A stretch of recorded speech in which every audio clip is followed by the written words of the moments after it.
Greetings and salutations, Solo Guy here. Today I want to look at this just released Flames of War German Handbook for the Forces. It is for Operation Bagration.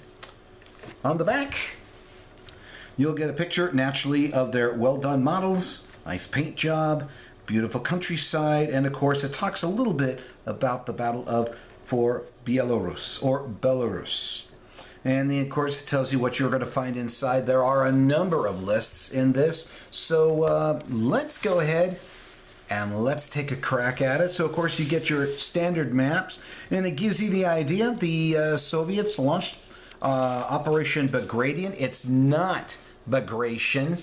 That would be very easy for us in the English language. But it's Bagration, and that is named after a Russian prince, if you did not know that. So, of course, okay, blown up Panzer IV. Yeah, rub that into the German players, why don't you? Actually, I have no problem with that. So you get your contents, and of course, it's giving you Bagration from the German side. Okay, and it talks a little bit some about the special rules, like the stormtroopers, okay, for the panzers, the bazooka skirts. It's Scherzen. It is what it is. It talks about the heat flamethrowers, salvo for the infantry mounted assault, Panzerfausts. Here we go. Now we get some Panzerfausts on the Eastern Front. Give the Germans something to take on those T-34s, at least for the Grenadiers, right? Unit transport. Okay. Build up. So it talks about Operation Bagration, the build up. The German army, it was not in the world's best shape by 1944, most definitely, and it gives you these nice, rich, colorful maps, so you can get an idea what larger unit was fighting in what section. So if you wanted to create scenarios relating to a specific unit, you could try for that. Bobruisk, okay, the fall of Minsk, which, of course, if you've ever played Squad Leader or Advanced Squad Leader, Hill 621. It is one of the struggles on the ridges overlooking the city of Minsk. And then, of course, you have your Know Your Panzers, the Panzer IV, the Panther, the Stug, and the STUH, the Tiger. Now we got a couple of new boys here. The Panzer 470 and the Hetzer, both are tank destroyers. Okay.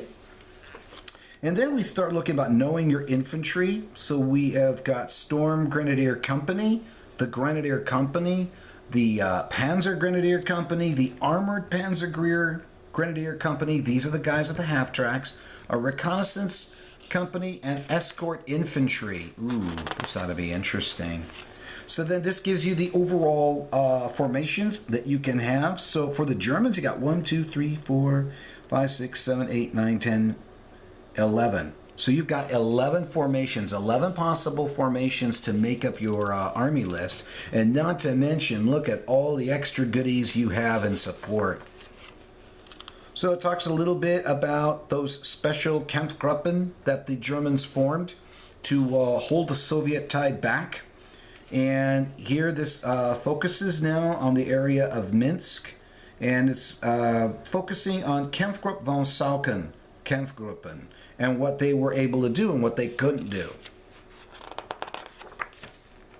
So again, color pages, the Grenadier Company. So you do have the cards here, gives you the points, weapons values, all that other wonderful stuff here. And then it talks individual platoons, like the mortar platoon, the 50 millimeter anti-tank platoon. Sorry guys, I can't call it the 5 centimeter. I can't. I grew up with the millimeter on this one. Grenadier Scout Platoon. And then it talks a little bit about the 78th Sturm Division, which was there defending the line, and they were there at Orsha.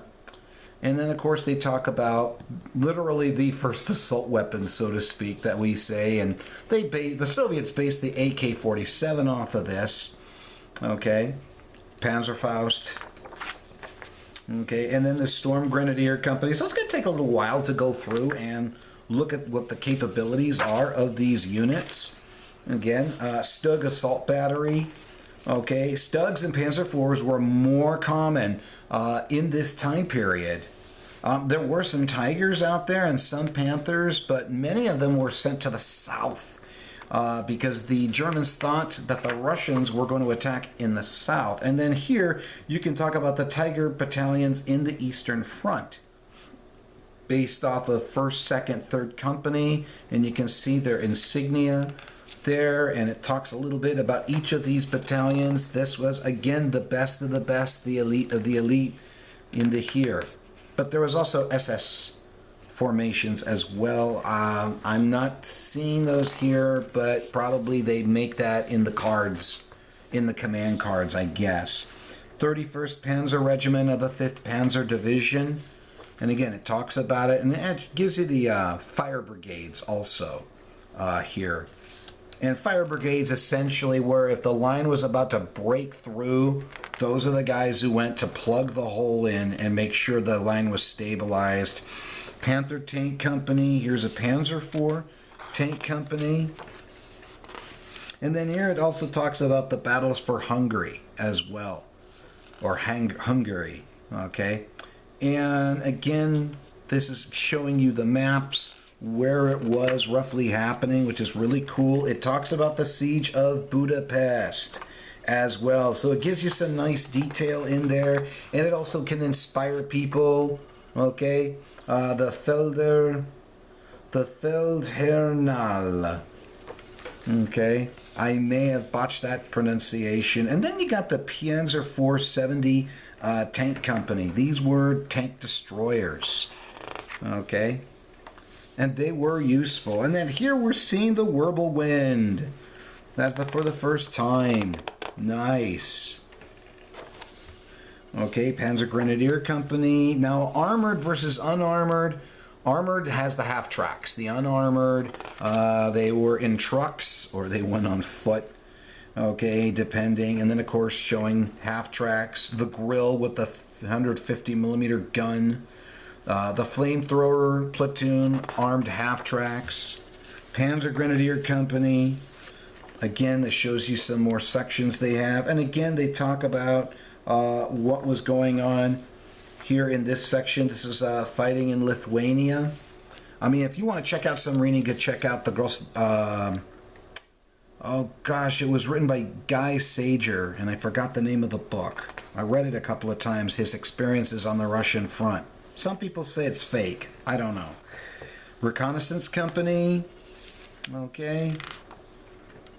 Puma seems to be a fan favorite out there. There weren't that many made, honestly. I think there are more models put on the table for Pumas and Tigers than your regular, you know, bog standard Stugs and Panzer IVs. And then, of course, you've got Army unit support like the Jagdpanzer IV Tank Hunter. You also have the Elephant Tank Hunter. They still had some of those. The Hornice. Okay. And trust me, they did take out a lot of T-34s with those. Okay, 88s, the 88 Flak, the 88 AT gun. Then you got your SP artillery like the Wesp and the Hummel. Okay, and then your regular 105 mil artillery, rocket launchers. Okay, and then of course the Brummbär. Absolutely. And then your OP is your Panzer III in there. And then of course the quad 20 millimeter mounted on the half track. Then of course you got your air cover naturally with your Stukas. And then again, at some point the operation had to end because the Russians were kind of running low on the supplies there. Okay, but the Soviets halted at the Vistula. Okay, right where Warsaw is. That's where they halted. And that's a whole nother chapter. Okay, so here's an example for us from the Germans. And then here you got a selection of what paints do you use to paint your guys. You can have your Panzer Grenadier or you could have your bog standard Grenadier. You can't go wrong with either, but the paints are there. And certainly the Flames of War crew, they offer their paints. They give you the codes. They give you the names of the paints themselves. And then, of course, the German basing guide that tells you what it is. If you've already have done this before, it's all old hat, but for the new players, this is a really good way to go. And then this is an example of some Eastern Front terrain, which looks really nice. Okay. And then you got city fighting. Inevitably, in Operation Bagration, you did have city fighting in places like Bobruisk and Orsha, you know, to name a couple of places. And then, of course, for fortified city battles, this is where life gets interesting. What happens when the Germans do things like booby traps and, let's see, yeah, booby traps, explosives, you name it, in there. And then they give you the onslaught scenario. And then here, this is showing you another board game that they are coming out with. It's called Firestorm Bagration, which again gives you the campaign. So depending on what forces you have, you make certain moves, and then those certain moves, the battles are played out, and then the results are carried out on the board here. Fortifications rules, okay, absolutely the Germans had fortifications because they were pretty much on the defensive, but you can see here, okay, from machine gun nests to tank turret bunkers, okay, hammering the line is another one, swinging the sickle, and of course it gives you advertisement for the river. If you don't have anything to make a giant river like they have here, this is not a bad way to go. You can check out my review on that. And then of course it gives you other things here, like a starter force, decals, markers, and then of course the platoons. You also offer the gaming set for the Germans, the dice and the markers, and objectives, I believe, as well. And then of course you have, you know, platoon kits. Now these are all plastic, and I have to say that the plastics certainly are a little cheaper than the resin. I would prefer the plastic over the resin, simply because I'm more concerned about the resin falling and breaking compared to the plastic. There may be a little more give with the plastic there. Okay, so again, it shows you what units that you can purchase, what platoons you can purchase. And if you're a veteran player, chances are you probably have a bunch of these. We're all ready to go, but there's always something to pick up. There always is. This is World War II, for crying out loud. Okay, so I mean, you can see lovely colors, you know, with the camo schemes.